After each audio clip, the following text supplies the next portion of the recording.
Oh shit. Here we go again. I don't even think we loved softball. We just were like, well, we can't let each other down. Well, yeah, and that's what I was going to say. I think it was more of just the fact that we love being around each other, and that like we've created bonds that will last forever because Literally. just of all the shit we went through together. And it's like all those guys, man, that went through that, like they know to this day they can hit me up, whatever reason, and I'll do whatever I can for them, and vice versa, Yeah. That's how it is. And literally, I know I've said this before on the podcast, but that was my college experience. I didn't really have a true like college experience when it came to like forming that brotherhood or that camaraderie.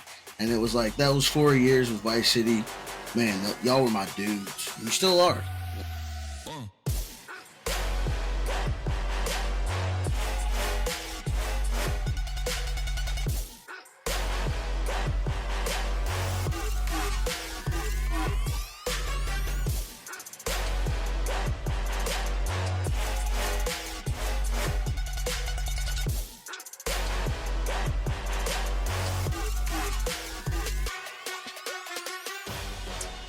Ladies. You know what I just thought about? What's up? I don't think I've ever done this podcast without a hat on. I don't think you have either. This is. I don't think I've ever done this podcast with a hat on. So maybe next week. Next week I'll wear a hat. I don't have many hats though. Even like playing for Vice City. Like I would buy the hat, but I never wore it.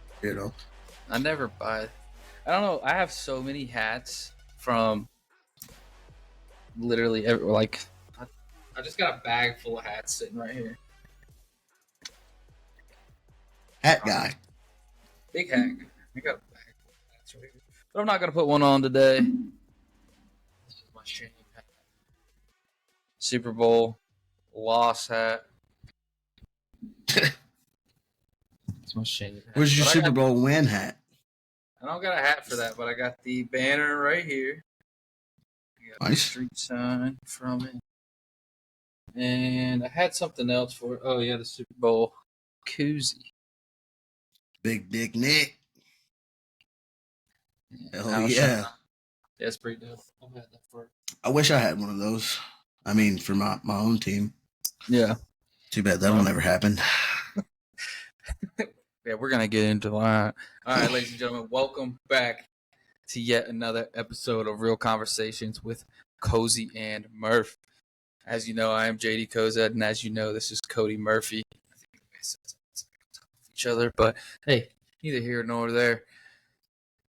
Not too much probably check-in this week because we did record Sunday and just dropped on Monday. It is Thursday night. We've got shit updates on the NBA Finals, which is Celtics. Congratulations on your NBA championship.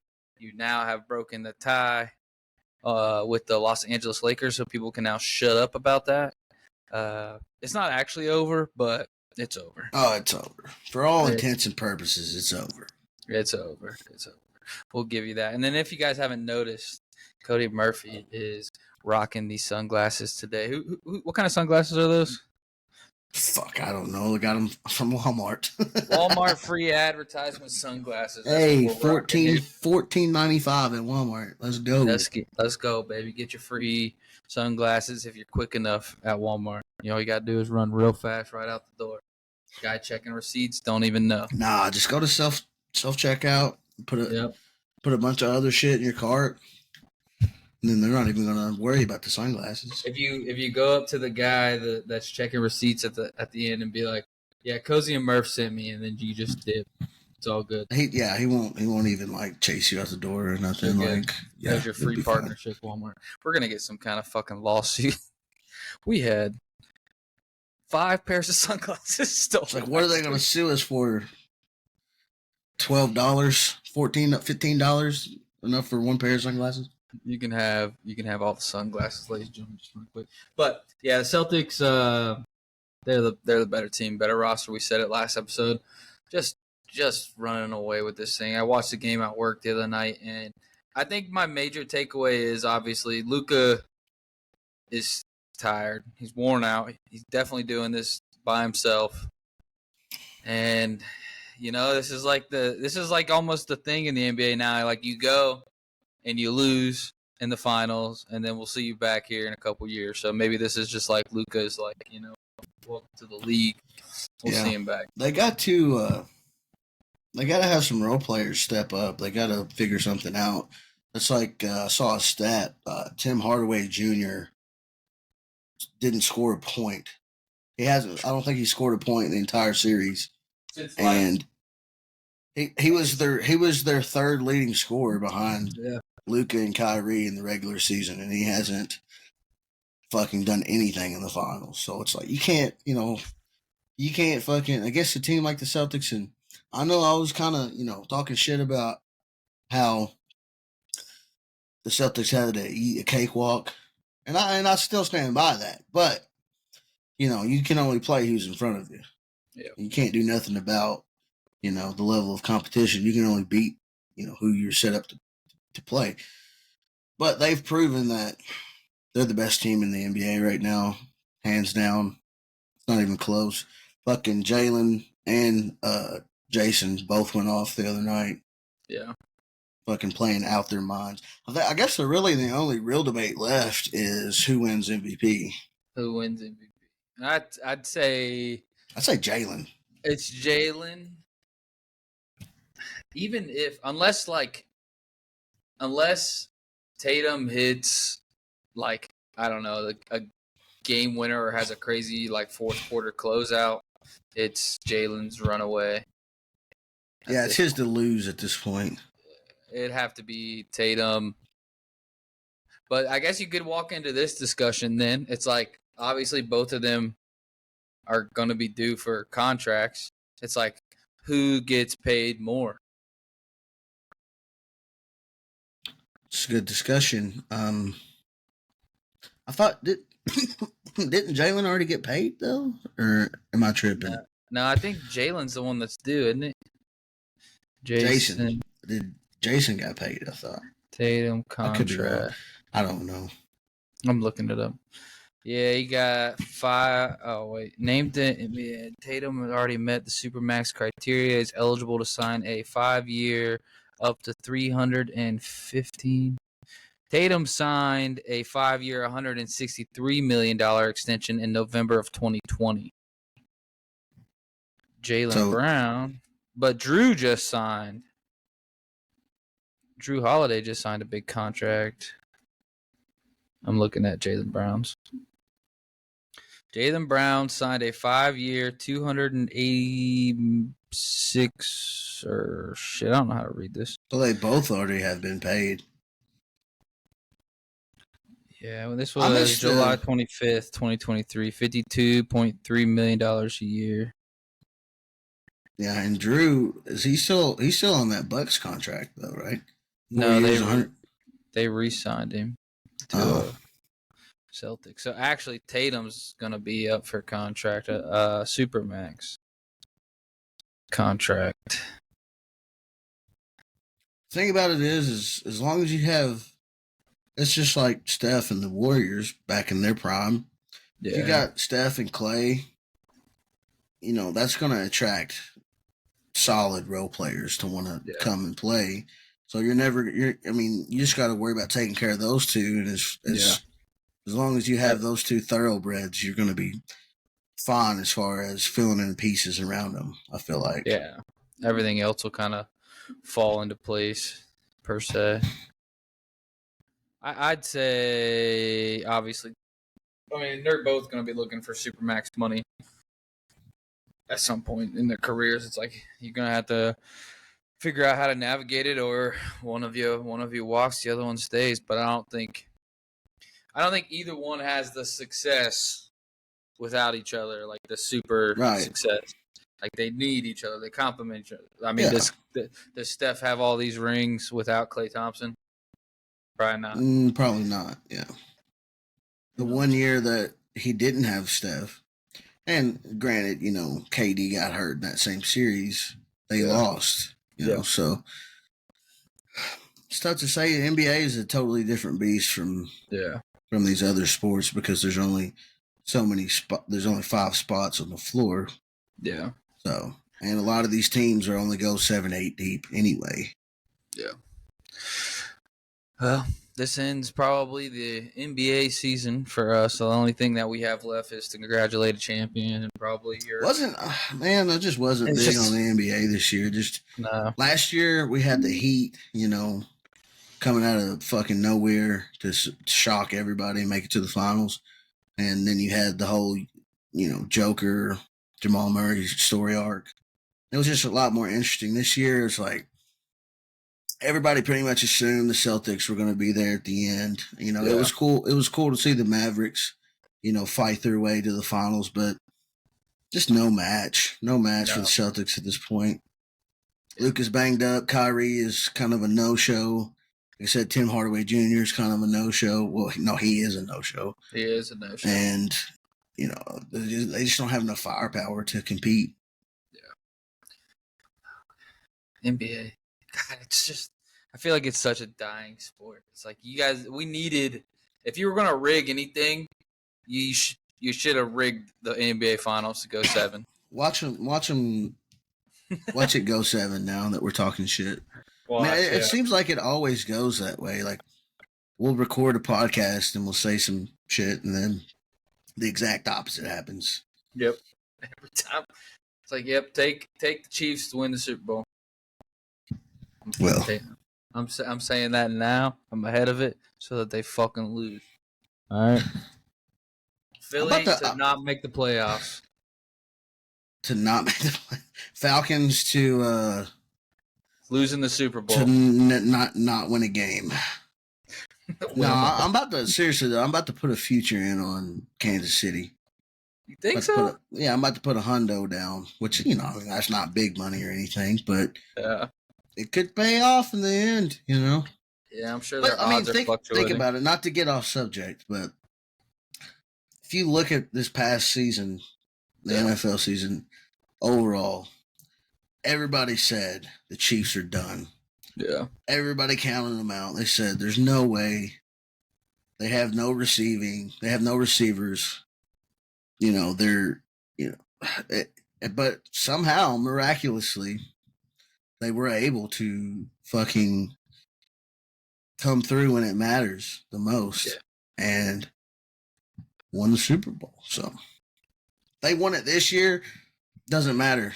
They always got a shot. It's like we said when we're covering that. It's like the Patriots. As long as you got Tom Brady, you got a shot. Got a chance. Yeah. Oh, by the way, Tom Brady. Oh yeah, Patriots Hall of Fame. Did you see that? Yeah, he said, "I am a Patriot." So that'll be. He is the Patriot. He's like Mel Gibson. He is, right? So I'm guessing how like they do the. I don't know. I guess what is it? The MLB Hall of Fame. They wear whatever hat they want to be inducted into. So obviously he's gonna do the Patriots one, but I'm sure he'll go into the Buccaneers Hall of Fame, and he'll be the Hall of Famer for the NFL. Like they'll probably, instead of doing a bust for him, they'll give him like the full body statue, and he'll be at the door. Walk in. Absolutely. He is. He's going to get the Jordan treatment for the rest of his life. Yeah. Can you imagine being Tom Brady?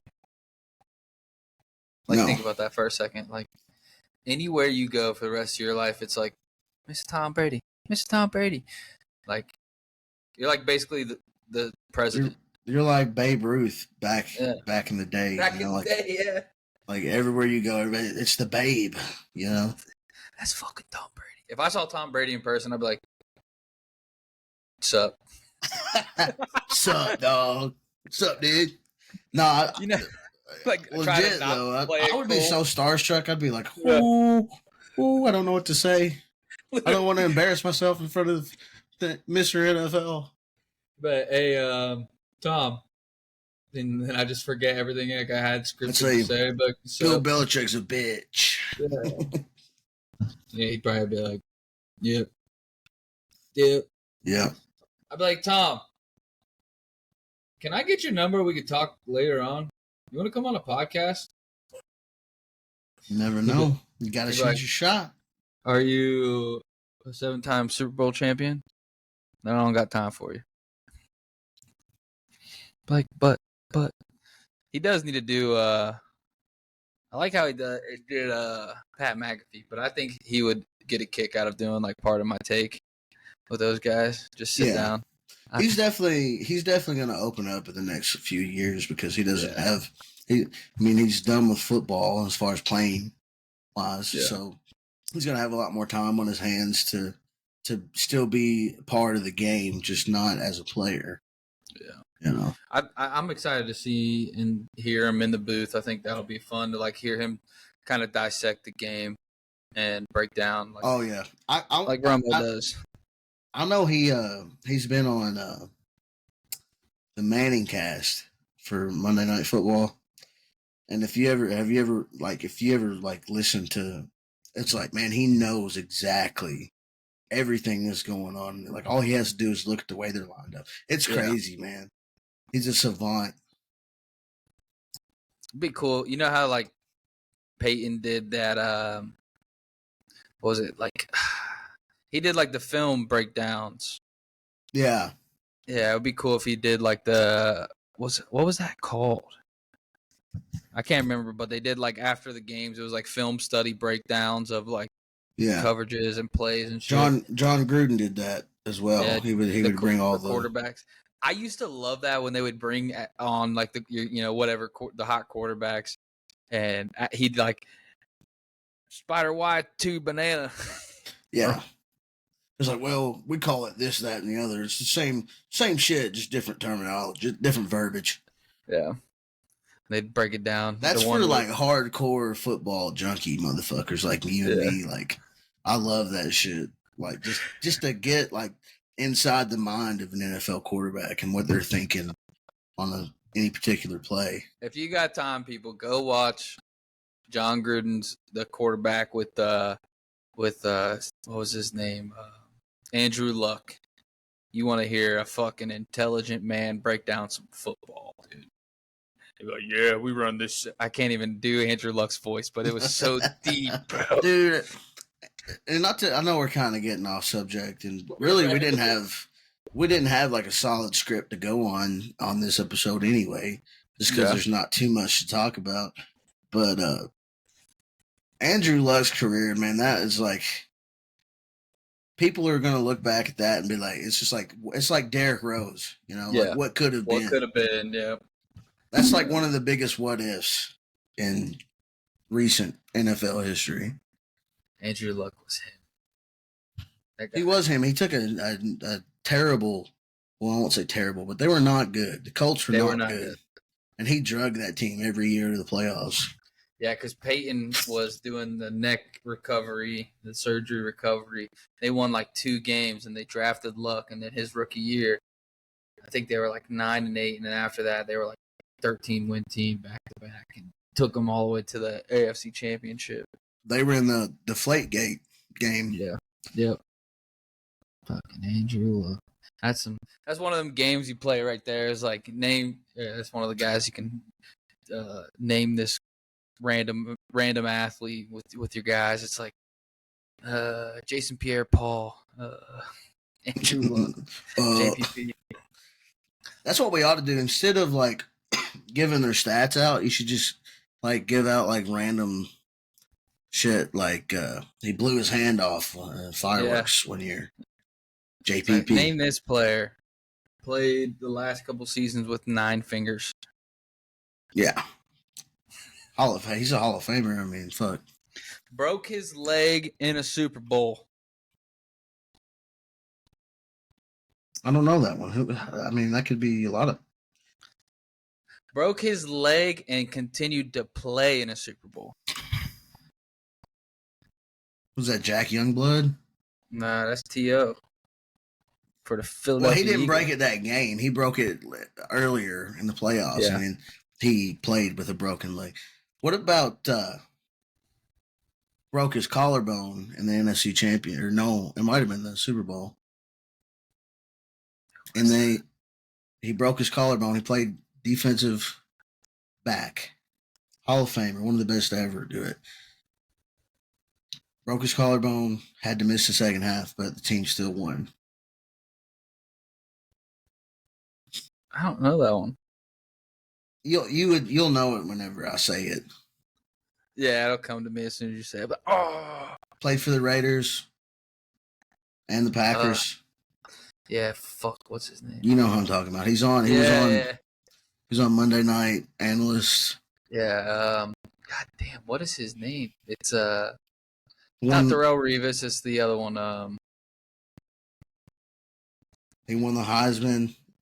Yeah, Desmond Howard. No, that's a good guess, but no, it's Charles Woodson. Charles Woodson. It's like you intertwine. It's like yeah, that was kind of confusing the way I framed it, but I forgot. Woodson won the Heisman. As a DB, that's fucking ridiculous. I missed that. I missed the time whenever defensive players could actually win the Heisman. Teo, baby. He didn't win though. He didn't win. I thought he won. He was a finalist. Look it up. We need a producer. We need somebody to fact check our asses because half the time we don't even know what we're talking about. Was it RG3? No, it was Johnny Manziel. That year. Yeah. Or was it? 3.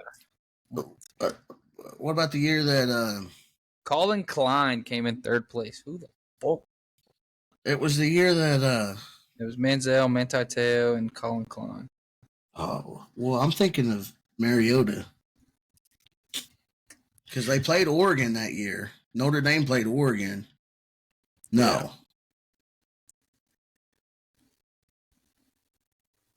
Let me see. Amari Cooper, Alabama, and Melvin Gordon Mariota beat out Amari Cooper and Melvin Gordon. Makes me feel old. And Trayvon Boykin. Remember that name? I think I was a dog.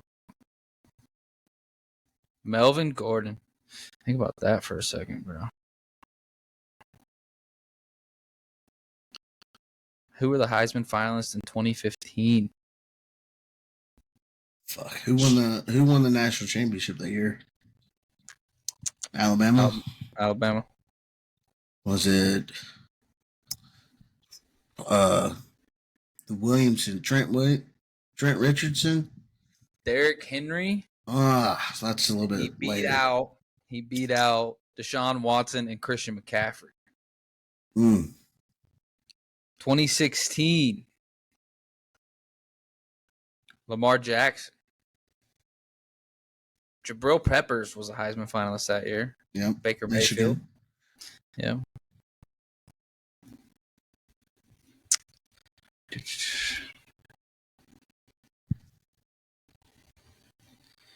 (2017)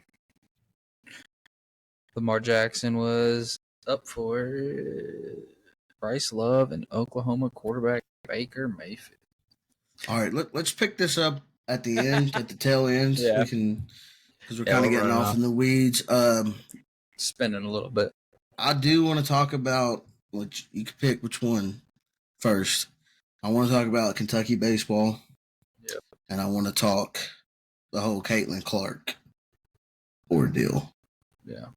So I don't know which one you would rather discuss first. I think we just obviously need to give a nod to Kentucky. Congratulations on first World Series appearance in program history. Yep. It was a barn burner of a game. I watched the entire fucking game. Scored the go-ahead run on a pass ball from second base. From second base is crazy. Like, I think back to all the pitcher drills, like pitcher fielding drills that we did in college, and how regular and consistent, how it was drilled into my brain to fucking cover home plate. If you throw, you learn that. It's not even you learn that in fucking Little League. You know, you throw the ball past your catcher, bro. You get your ass to the plate, son. Yeah, cover that bitch. I'm already looking at this guy as soon as I see the ball hit the dirt, just in case. Right. And it was like, if you watch the replay, the pitcher just stood there. Yeah, what are you Like, doing? what the fuck are you doing? So I mean, you got to give credit to Kentucky for being for that runner, knowing McCarthy. Heads up play. Yep. Yeah, making a heads up play and being aggressive with the Nolan Ryan head first slide at home. But I mean, Oregon pitching staff, what the fuck are we doing? Yeah. Oregon State, I should say. But they had a chance to tie it up in the bottom of the ninth, and they had runners on the corners, and dude just watched 3 straight strikes. I was like, okay. Yeah. And it was a hanging breaking ball for strike 3, bro. Looked at a fucking titty high. Didn't even fucking swing the bat. What are you doing, dude? But hey, I'm not taking anything away from Kentucky. Like, congratulations. This was a hard road. And I like y'all's coach, man. He had a good interview. Oh, yeah. He was emotional after the game. You could tell he cares, Yeah, he was talking about, and I'm not going to get religious on everybody here, but, he is obviously and clearly a religious man. But he was like, he was sad and he was depressed and he's going through a lot of stuff, and he just was kind of got to the point where he's like, I can't do this by myself anymore. He's like, God, I give you the reins. Please guide my life. Take the reins on this. Jesus, take, you know what I'm saying? Take the wheel type thing. And he's like, check the stats. Since May 15th, we led the SEC in every category since that day. He's like, it was God's calling for me to pass the passage and the good word along to, every person across the path. And it's one of the things where you're like, man, if that don't touch your soul, I don't know what does, buddy. Yeah.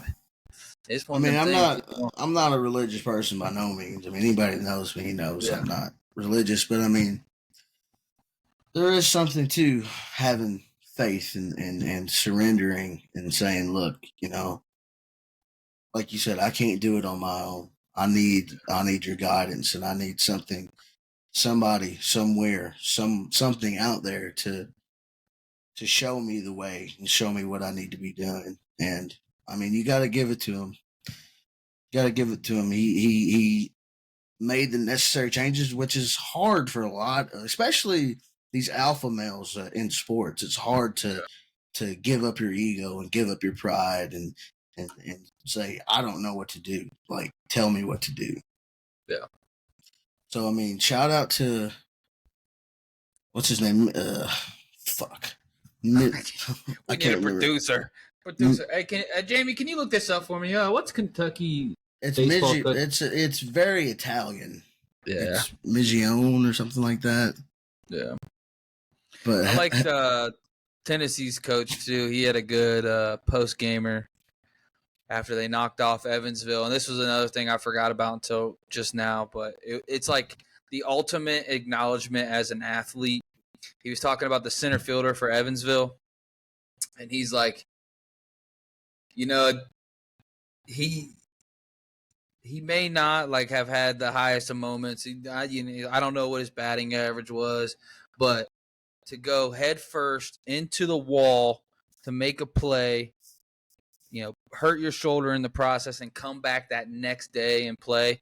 He's like, for the rest of time, he'll show up in Evansville or wherever he goes. If I see him, that guy's a warrior. And it's like, I was like, from another coach, like from an opposing coach, like that is like the highest of nods as an athlete. Yeah. You're like, that guy thinks that I'm a warrior. It's like, hell yeah. So every time he steps into that Evansville facility, they'll be like, there's that guy right there. I mean, but that's the standard, as a competitor. It's like you put your body on the line. Like even in fucking softball, whenever you have nothing to gain, you got to go to work the next day.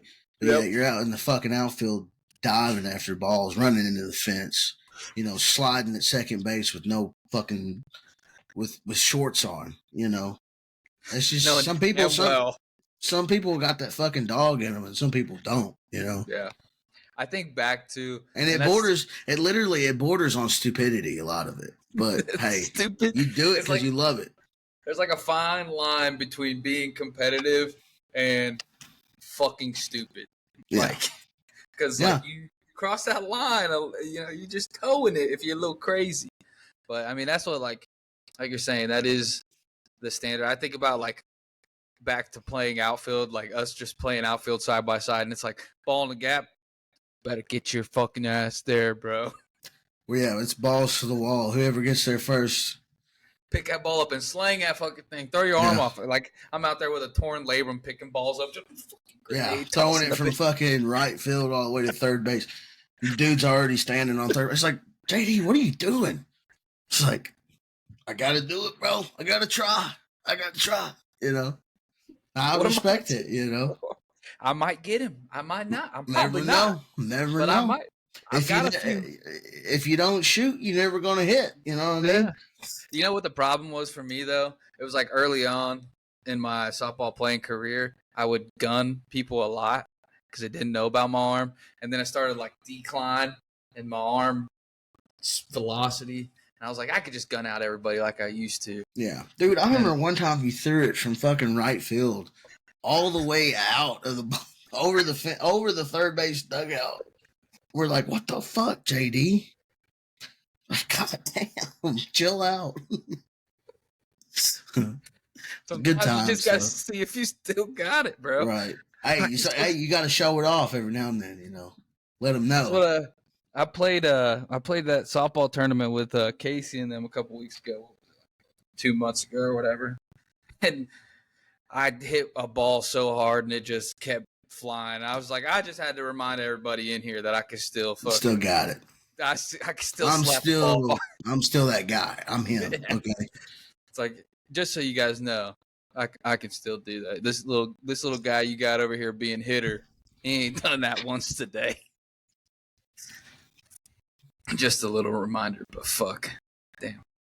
Like, I miss softball. I miss playing and being competitive, but like you said, the idea of going home, getting a shower, laying in bed the next day, and just being the most miserable human being I've ever felt in my life.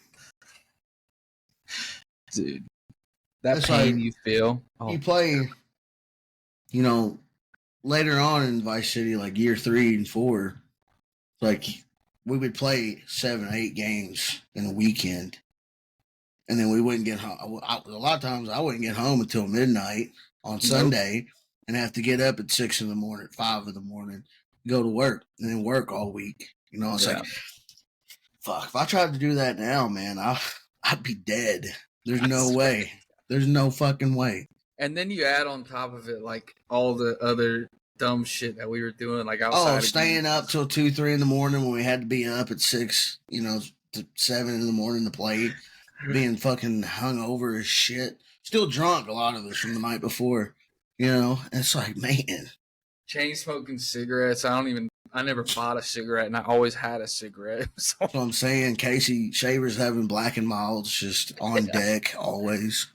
Nobody drinking a lick of water, bro. No.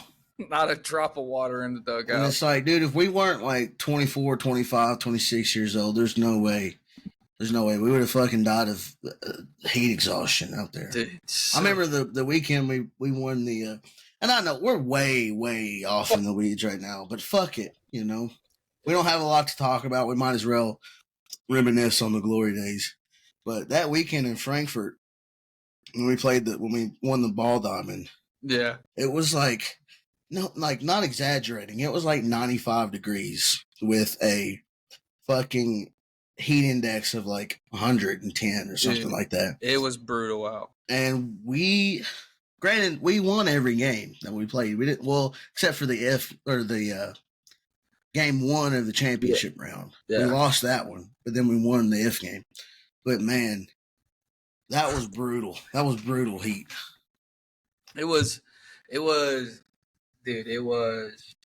95 degrees, heat index 110. Not a lick of water in our body. Casey's dying of heat exhaustion. Won't let anybody sub in the game for him. I'm dry heaving fucking, and all I'm doing is hitting. And we got guys dying. Like Owen was just catching, and he's out there. He burnt red.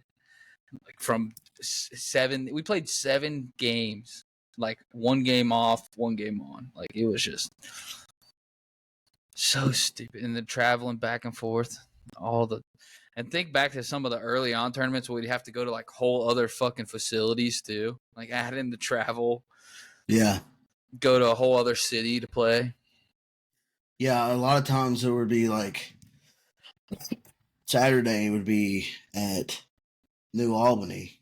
Yeah. And then Sunday we would have to drive like an hour and a half to Frankfurt or however long it was to play. And it was like, man, you don't do that shit unless you just absolutely love it.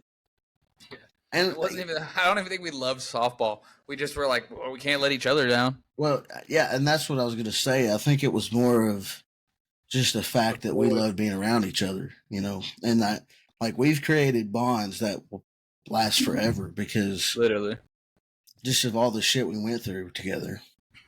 And it's like all those guys, man, that went through that, like they know to this day they can hit me up, you know, whatever reason, and I'll do whatever I can for them, you know, and vice versa, you know. Yeah, that's how it is. And literally, I know I've said this before on the podcast, but that was my college experience. You know, I didn't really have a true like college experience when it came to like forming that brotherhood or that camaraderie. And it was like that was 4 years with Vice City. Man, y'all were my dudes, and you still are. You know, and that's something that'll never go away.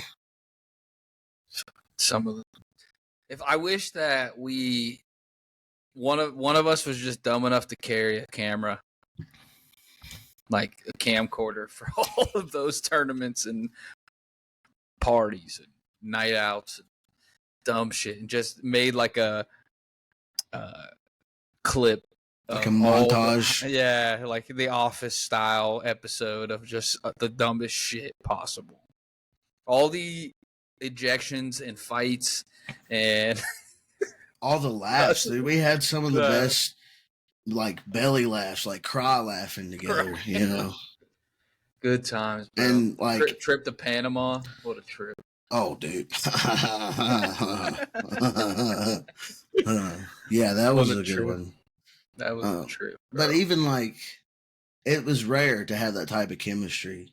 Yeah. I played on, you know, a few other teams before, but it was never that. I never had that vibe with another group of guys. And it was like, even the women got along, you know? Yeah. Like, all the ladies. Kaylee, she still talks to Caitlin and Kayla and Emily and all of them, you know, like that's something that'll never go away. All them girls is out there dying in the heat with us, you know. My little girl was like 8 months old out there in 95-degree heat watching us play softball. It's like, damn, man. Think back on how stupid. But it was all good fun. But there's like there's a picture of me and Casey and Tony, and we all have our kids out there, and that's something that whenever Emmy gets older, I'm gonna be like, look, like we was out here doing the damn thing, even whenever you was a small baby, you know. Yeah. It's like your dad used to be cool as shit. I may be a little bit slower now, but your dad was out there getting it. I might be a few pounds heavier and you might think I'm lame, but back in the day, I was that dude, you know. Yeah. Exactly. That's going to be one of the. It's like how I got stories for you, little girl. You don't even know. You don't even know. That'll be the fun stuff to talk about. God. Welcome to the rabbit hole of this episode, ladies and gentlemen. We're taking you down memory lane. All kinds of good God stories. If I could I just open my Snapchat snap stories and scroll back. I don't even. I've got so many like shit that pops up on memories on Facebook. Hey, remember this 5 years ago? And there was like one of us laying it face down in the dirt. Yeah. It's like damn, that was 5 years ago? Holy shit. What the fuck? Yeah, truly it was. It's like when you think about it. It's like Tony and Kayla's gender reveal party at Rogers. Were you there? I don't think so. Maybe. I don't know. I don't know, but we got everywhere got shitty that night, except for Kayla. Obviously, she was pregnant. Yeah. But everybody else was fucking wasted. Good times, good times. I'm going to be right back. Yeah. I haven't heard from Roger in a minute, but ladies and gentlemen, if you want some stories about some wild nights, that's a run for your money right there. I haven't lived in Owensboro since March or February of 2020. And by God, still be thinking about some of the good times we had out there, but it was all in good fun, all in good nature. I think they, for the most part, they only remember me from those days and Vice City days and how I've aged, coming up on 30 this November. Time sure does fly, but I think when Murph sits back down, we can talk Caitlin Clark and the NBA and the harassment that seems to be patrolling her. It's like, I don't even know how to describe it. It's can you call it can you call it harassment? It's a great question.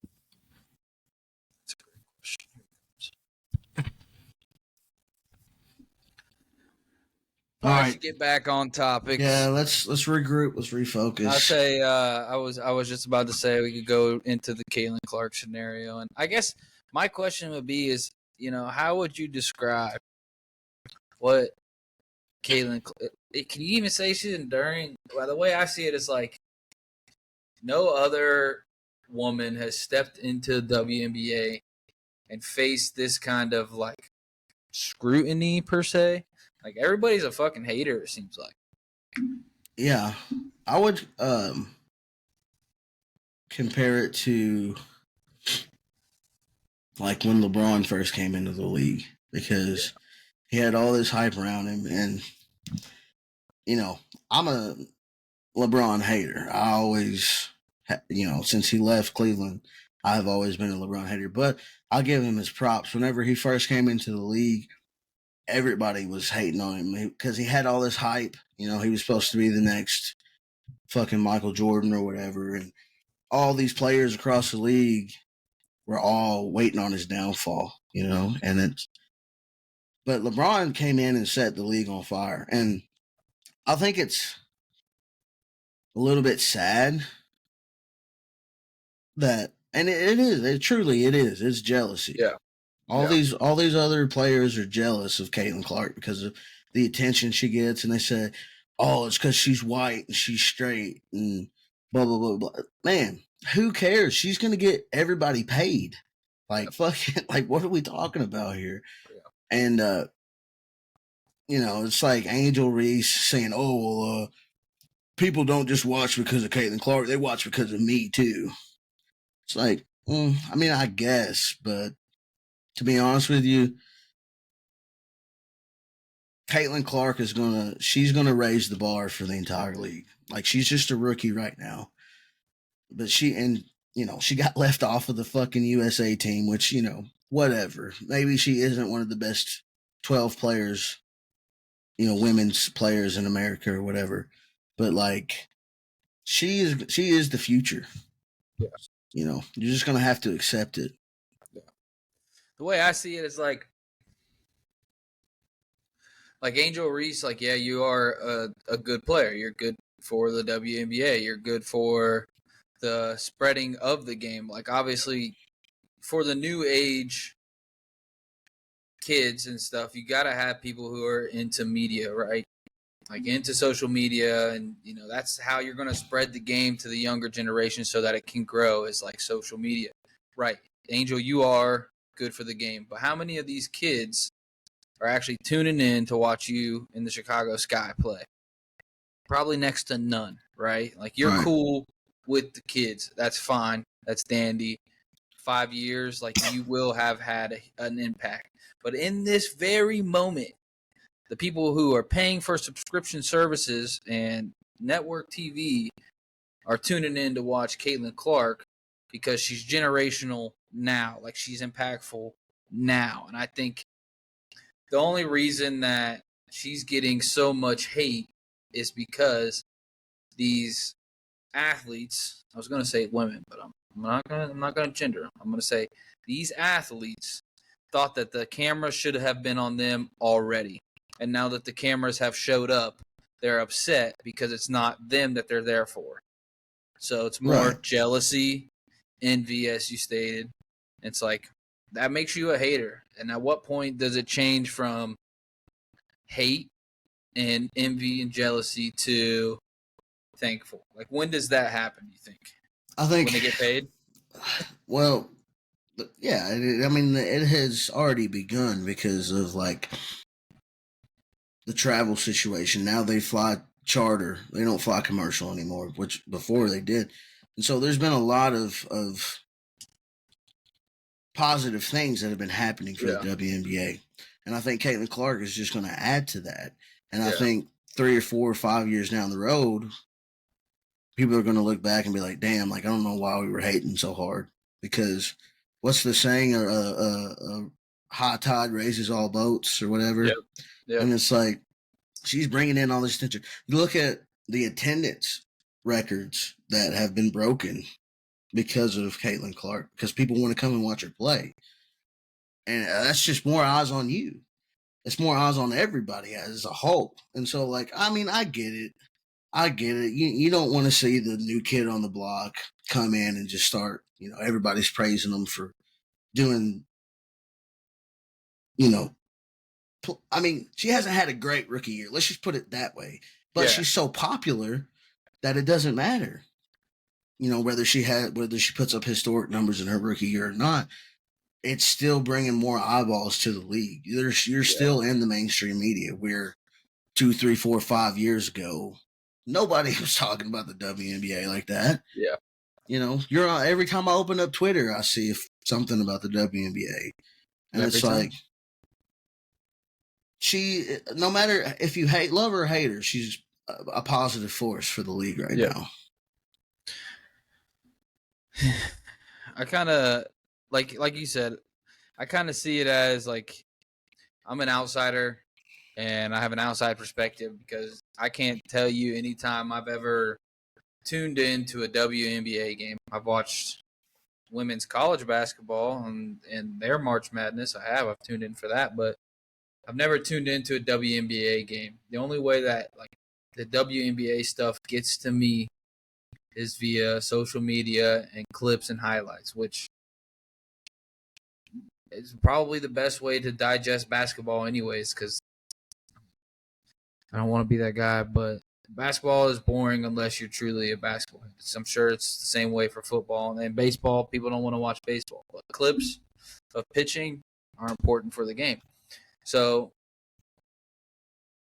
don't be upset over a girl who's clippable because she makes cool looking threes, and she's a good shooter. Don't be mad at her. She's bringing you a crowd. Like now you're, like you said, your ticket share, your viewer count, and all that shit. I bet you all these girls that have been, mean or I guess rite of passage her into the WNBA have seen like a increase in their social media following. Yeah, I mean, look at that. The chick that fouled her the other day, Kennedy Carter or whatever it is.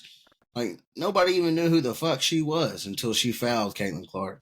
And now, her social media has got to be going off the charts right now. Positive or negative, either way, like you said, you're getting eyeballs on your platform, on your, shit. And it's like, Caitlin Clark did that for you. You know what I mean? Yeah. All because of the white straight girl.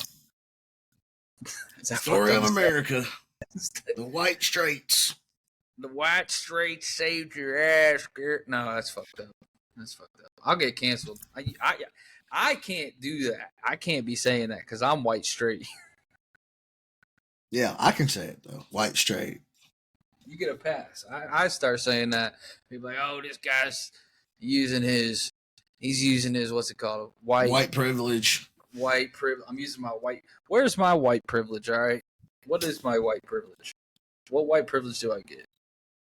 I still get pulled over. I still have to pay taxes. You still get your car broken into. Yeah, my car gets broken into. Yeah, I still got to pay rent. What? That's a great question. What is white privilege? As a matter of fact, I was having this conversation with Kayla the other day, and I'm not trying to be this person, but you know how like on resumes they ask like what your race is and what gender you are. Yeah. I feel like for some of these companies, if you put white male, you're at the bottom of the barrel. Yeah, it's because of this whole new DEI Yep. fucking, corporate revolution where instead of giving the person that is the most qualified or the most competent the job, they give it to some affirmative action type hire. It's a diversity hire. And you look at it across the board in sports and entertainment and, just everyday fucking life. It's like, I get it. I understand, I understand the intention. Yes. Okay. But the result is not the intended. It's not the intended result. The intention was great. It's great to have good intentions, but that doesn't always translate to good quality, good results. Just look at like Marvel, Star Wars. Look at the Look, Little Mermaid. all these legacy franchises that are like fucking going into the dumpster right now because we gotta have inclusion and diversity. It's like, okay, that's fine, but make it a good story. Make it quality entertainment. Don't just put, like this fucking acolyte. Like, I don't know if you've seen anything about the acolyte. Apparently it's garbage. Apparently it's terrible. But yet, if you look on Rotten Tomatoes, it has a 91% from the critics and like a 27% from the audience. And it's like, like I said, the intention is there, but the results don't translate. And it's just like, we got to move away from that. If we ever want to get back to like actually having quality stuff. I mean, like, that's a fucking very vague term, but you know what I mean? Like, back when Marvel was like top dog, they could come out with 2-3 movies a year and then fucking make all kinds of money. And now it's like, I don't give a shit about Marvel no more. Like after Infinity War and Endgame, basically it was over. Yeah. Except for outside of Spider-Man, No Way Home. Yeah, and Guardians 3. And Guardians 3. That's everything else has been garbage. So it's a difficult discussion and it's very divisive. We're probably gonna lose some people here because we're not saying what they want to hear, but the truth is out there, man. Like, you can either I understand like you said, the intent is to be supportive and actually be all inclusive, right? But it should always come down to the most qualified and the most apt for the best product, no matter what it is. And this is gonna probably gonna rub people the wrong way, but that's what made America great. It was a meritocracy.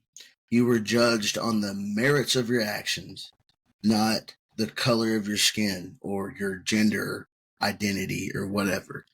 Like, if you were the best person for the job, you got the job, whether you were white, black, Hispanic, Asian, whatever. Gay, straight, trans, doesn't matter. If you were the best person for the job, you get the job. Yep. And that hasn't always been true for all of history. I mean, obviously. But I feel like, and we've talked about this at length, there has to be, we've swung so far to the left. Now we have to shift back to the right a little bit, to the center, and get back to like to common sense type ideology instead of this crazy bullshit that we're living in right now. How do we get there? I don't know. I don't know either. I don't know either. And, I'm not like a philosopher or a politician Nope. or an expert on anything. But, I do have a little bit of common sense. I'm not a total dumbass all the time. Yeah. So take it for what it's worth. That's my 2 cents. Yeah. I say we do some guess that player and I can get out of here. All right, ladies and gentlemen, there's your spiels of the day. Actually, I've got 3 things here I want to ask for the people, and I'm not going to give you the answers. I'm going to let you guess, but I'm not going to say if you're right or wrong. I want you to tell me through 3 of the 6 finalists for the 2013 Heisman Trophy.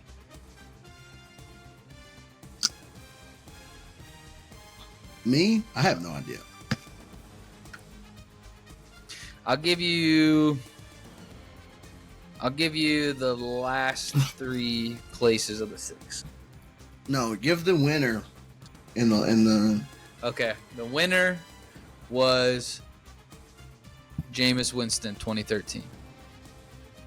Okay. Runner up was the quarterback for Alabama at the time.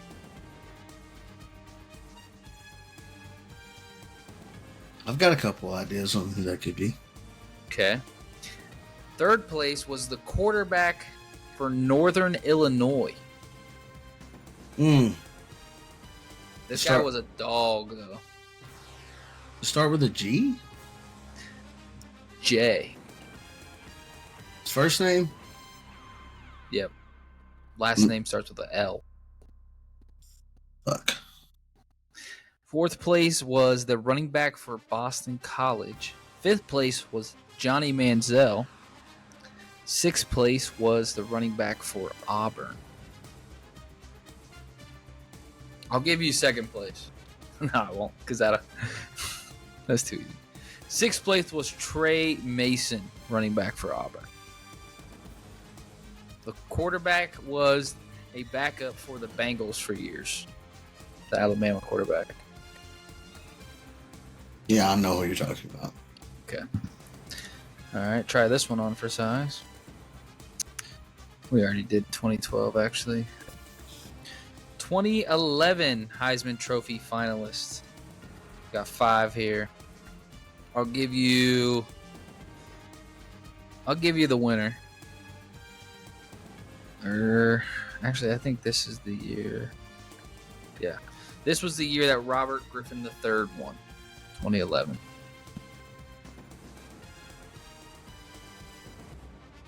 One is somebody we talked about earlier. One was the running back for Alabama. One was the running back for Wisconsin. And one was defensive back kick returner for LSU. It's a good one. It is a good. People ought to have fun with that one. That'll be a good one. I mean, that's some throwback for you. Obviously, it's easy to just look it up, but I mean, hey, play by the rules here, people. Let's do this. Top 250 touchdown scores. Mix it up on you. Career leaders, touchdowns. All right, we're going to go. That's a fun one. Could start you off with the real trouble.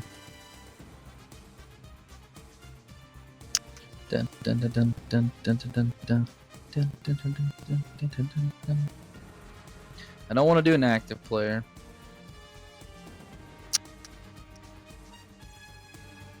I mean, he's active. We'll do that. Active player, top 250 in touchdowns all time. Started his career with the New Orleans Saints. Was there for 3 seasons. What year? Went to 2014 through 2016. 2017, he went to New England for 1 season. 2018 and 2019, he was with the Los Angeles Rams.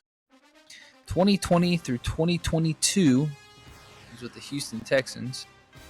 And then last year, he was with the Dallas Cowboys. That should be fairly easy. wide receiver. What school?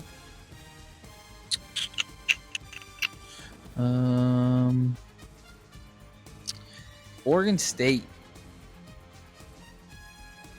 2014 to current.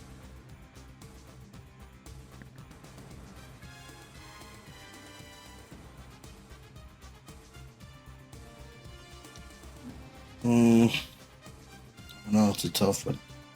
This is a tough one. All right. Top. Let me see this here. Where'd it go? Top 25 touchdown scorer all time. Played for 5 teams. What position? Hold on. What position? Running back.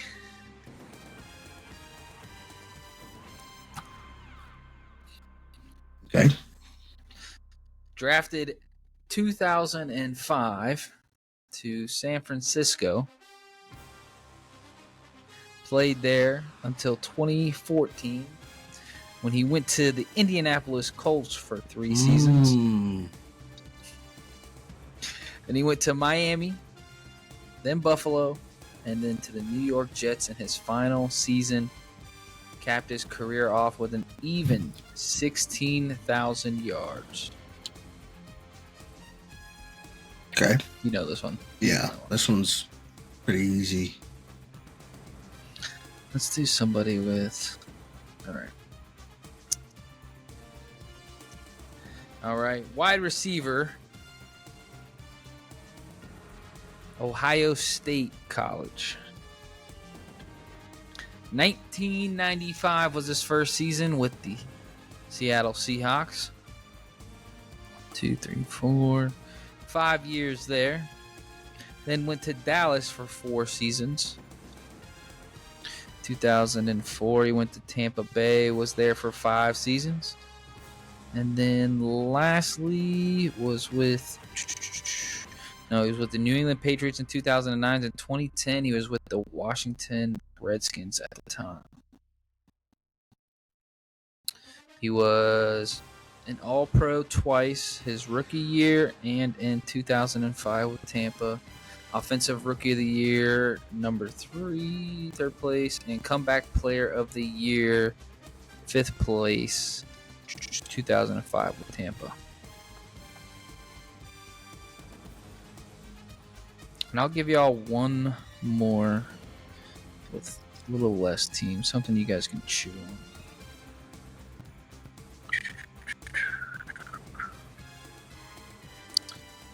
on.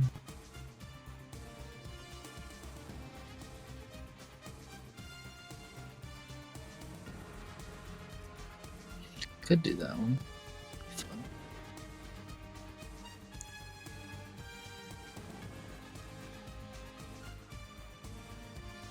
You gotta add some music in on this. Yeah. Running back from Texas. Drafted to the New Orleans Saints, 1999 play. This one. I already know who you're talking about. I already know who you're talking about. That's too easy. Miami Dolphins, retired. Yep. You know that one. All right. Went to SMU, was running back. Okay. You know that one too. All right, last one. Nobody knows who this is anyways. Running back from Clemson. Drafted in 1991 to Minnesota. 1, 2, 3 seasons there. Missed the 1993 season because of knee injury. 1995 went to Washington. It was 1996. He was a Pro Bowler. 97, 98. He was also with the Redskins. 99 went to the New England. 2000 with New Orleans. In 2001, his last season with the Baltimore Ravens. This is a... Like I said, he's from Clemson. And he is a top...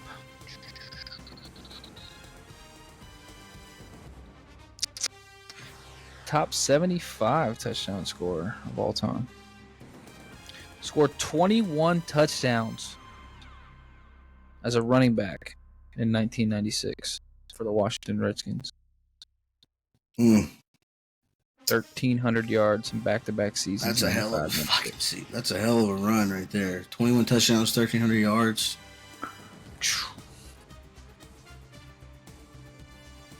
I can't say that I know this one. Yeah, this one's kind of a tough one. I'm trying to see his receiving yards. Only 200 that season. I got one for you. Yep, go ahead. Quarterback, Michigan. Drafted by the New England Patriots. Was there until when the fuck ever, and then went to Tampa Bay.